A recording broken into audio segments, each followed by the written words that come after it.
All right, welcome back, guys. Let me share my screen.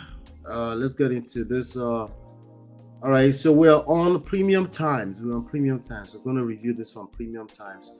So I can't play videos and stuff like that because of our struggle streaming, but we're going to cover the stories nonetheless. So of course, May Yul-Edochie was on a platform. I think it's called Media Hub Room, something like that. She was on there, and she gave the interview seemed quite watered down, but she's Queen May, so anytime she's speaking, people are listening, people are interested in seeing what she has to say. And so am I. Our story is interesting. If you recall, a few years ago, maybe about around 2022 or 2023, she's been going through a lot with ex-husband, actor Yul-Edochie. He wanted polygamy. She said she did not want polygamy, and all hell broke loose after that. She filed for divorce. They lost a child, and all that kind of craziness. So I'm going to read this short article real quick. Let's get through it. It says, I met Yul as teenager, but marriage isn't worth dying for. Marriage is all about sacrifices. The quote directly from her: marriage is all about sacrifices, but don't get killed while you're at it, right? See, just think of it this way, right? How could you possibly sacrifice more if you get killed? So that makes absolute sense, right? That makes logical sense. If you get killed, you can no longer sacrifice. Marriage is all about sacrifice, but then if you're no longer here, it's pointless, right? So you don't have to lose your life because you want to stay married. Internet personality and entrepreneur May Edochie, all right, internet personality. Okay, all right.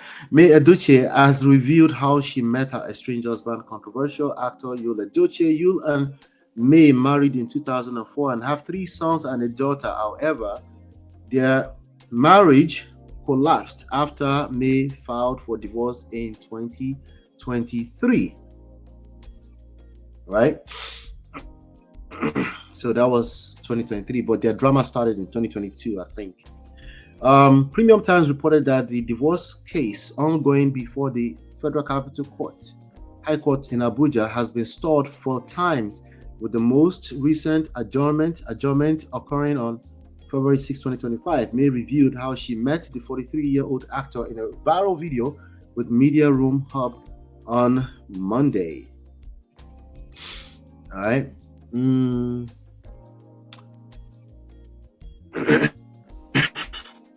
The actor said, we met way back in school when I went to the East for my university.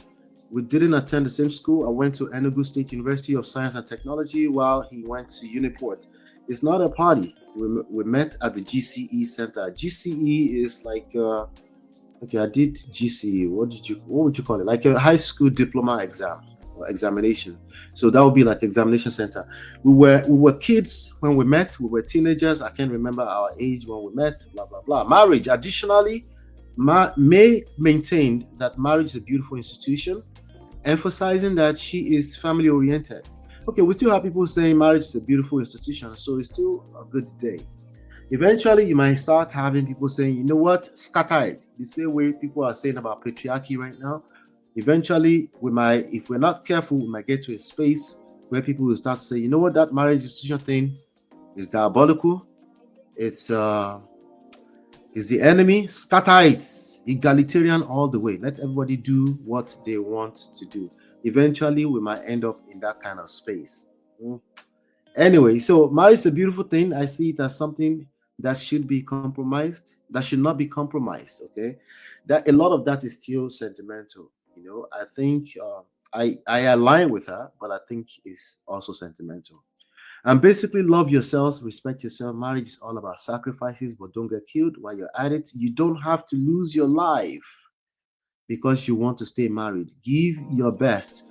Do all you can to make it right. Some people will interpret give your best as give your life. Don't do it all.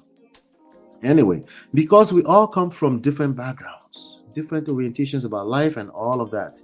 So you should be able to tolerate, okay, tolerance. To what extent? See, all of that is all subjective, right? This is the problem with a lot of people when it comes to marriage. A lot of things that we say are subjective. This is why I say, hey, until we get to your own personal story, everything is subjective, because some people, when they hear tolerance, they hear subjugation, they hear internalized misogyny, that they hear all kind of things depending on where they're coming from, right? I like to spell those kind of realities out here. All right, let's keep going. So, right, so you should give you all your best, right? Tolerate. You should have some level of patience. Patience, right? To laugh in shock. Anyway, you should be able to listen and communicate. Don't assume. There are the things that I think lead. These are the things that I think lead to a lot of problems. She had it. Okay. Well, there are two people involved, minimum of two people involved. So if they say tolerate, that means you don't accuse the other person of tolerating. That means work on your own tolerance, right? If they say patience, it means don't accuse, don't point fingers at the other person of lack of patience. It is very possible they lack patience, but start with yourself. This is what you're not going to hear on any other platform. Okay. In other platform, they will say, oh, let's listen all the way till we finish listening to you. Give your opinion, give your opinion. Everybody has an opinion, everybody has an opinion. And then at the end of a 5-hour conversation, everybody is still confused. Why? Because we never got to your specific story. Everybody's story is different. Everybody's coming from different place. So it really depends on where you're coming from. Okay. Now, about the sacrifice, she says, speaking on the issue of women giving up their careers for marriage, May said it depends on individual circumstances, but emphasized that she does not support that notion. I agree with her, right? She's saying, personally, you shouldn't give, but everybody is different. She's like, autonomy. Let's make sure everybody has their autonomy. I agree. Let me use myself as an example. When I started having children, I wasn't really working. I was at home. I did some kind of small business because I am not the type who will stay idle. Right on. Like many women, actually. I always want to be productive. So I had to do one or two things that I could cope with because I had little children and I wanted to take care of my own children myself. Even though I had help, I would not leave my children in the hands of house help for any reason.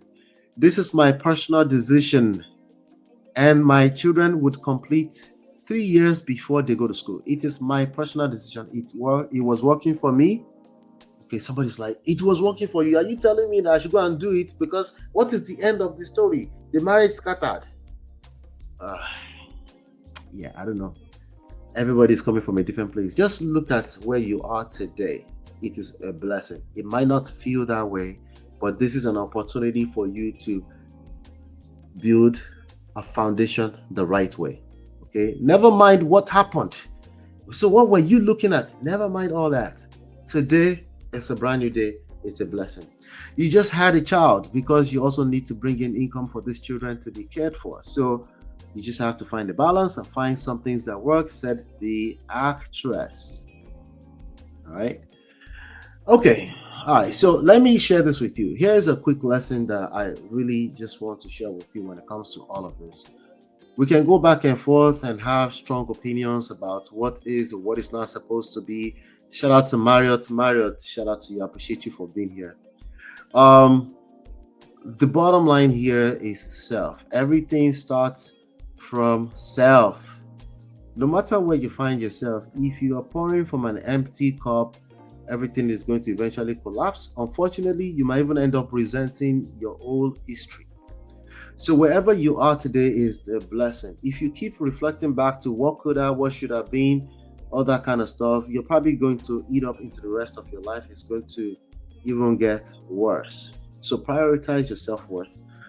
And sometimes that looks like personal boundaries. Yes, even in relationships. Personal boundaries is not equal to low tolerance. A lot of people, when they say personal boundaries, what they're really expressing is low tolerance. So how do we know the difference? Self-reflect.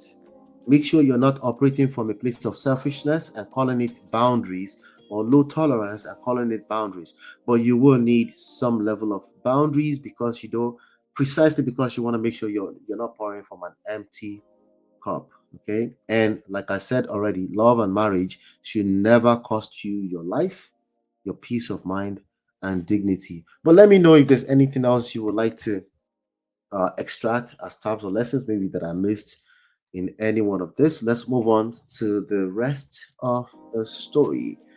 And by the way, you can download everything for free at manofprestige.com. I'll be right back. This is Ola, Man of Prestige, your favorite relationship and marriage coach. If you enjoyed this, smash that like, subscribe, and share it with someone who needs it. Be a part of the Prestige family. My wife Lola and I have written 2 powerful books, Get My Marriage Back and Number One Red Flag, yours free at manofprestige.com. For personal coaching, send me a WhatsApp request for consultation to +1 732 305 8577. Stay tuned for more. Your journey to love and prestige starts here.